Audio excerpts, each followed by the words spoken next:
50-50. Do you think this is a 50-50 coin flip? I respect it. I think it's 50-50, and if a pew-pew for your audience is against my head, I'll say Blazers, because you're hot and we haven't been. I hope to be wrong.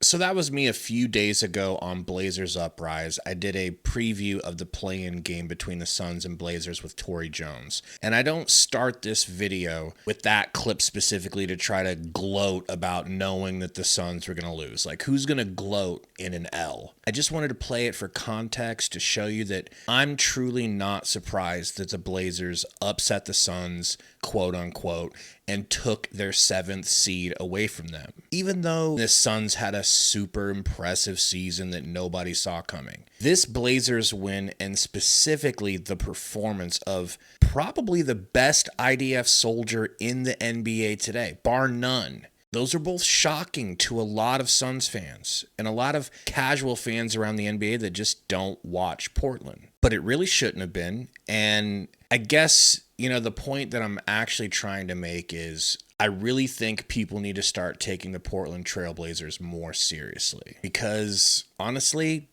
they've earned it. I'm also not saying that I expect them to beat the Spurs going forward, and I do not envy them having to take on that nightmare of a roster from top to bottom. But I suppose crazier things have happened. And with a team that's been running as hot as Portland is, ending their season on an 11-5 stretch, well, now 12-5 after beating the Suns in the play-in. And with a team that has a truly emergent star on their hands in Deni Avdija, why can't they shock the world? I think winning 2 or 3 games could shock the world. We actually need to talk more about Deni Avdija here because, wow. One of the consistent themes that I heard all week in prediction videos from content creators far and wide, from ESPN contributors to local yokels such as myself. I'm not kidding.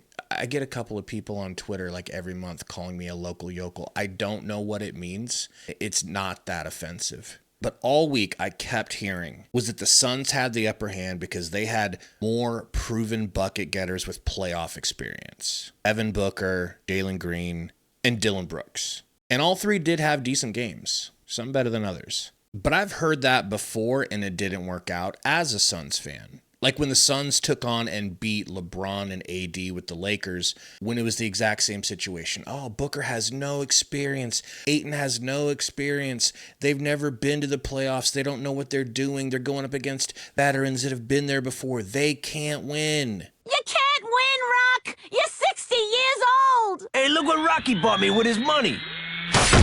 Until they did. And then they got that experience. And then they walked through the Nuggets without Jamal Murray. And then they walked through the Clippers without Kawhi. And then they went up 2-0 in the finals. And then I kind of got amnesia. I don't even actually know what happened. Maybe you could tell me in the comments below. Actually, don't. I don't want to relive it. Don't comment it. I know that this was just a single play-in game, not an entire playoff series.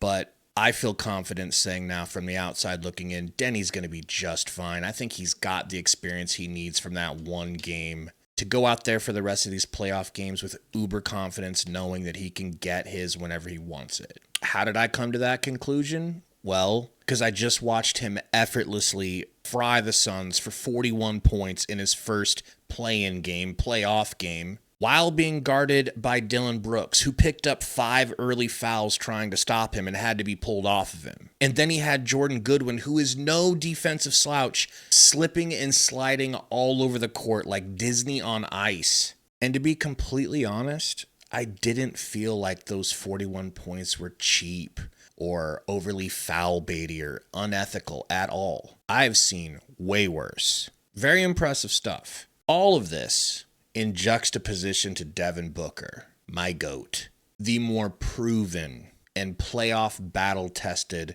all-star of the two, who only mustered up 22 points in the loss for different reasons here and there. We can discuss that at another time, but this really just felt like a hallmark performance for not only Deni Avdija, but for the entire Portland Trailblazers franchise, as they now get back into the playoffs for basically the first time since COVID almost.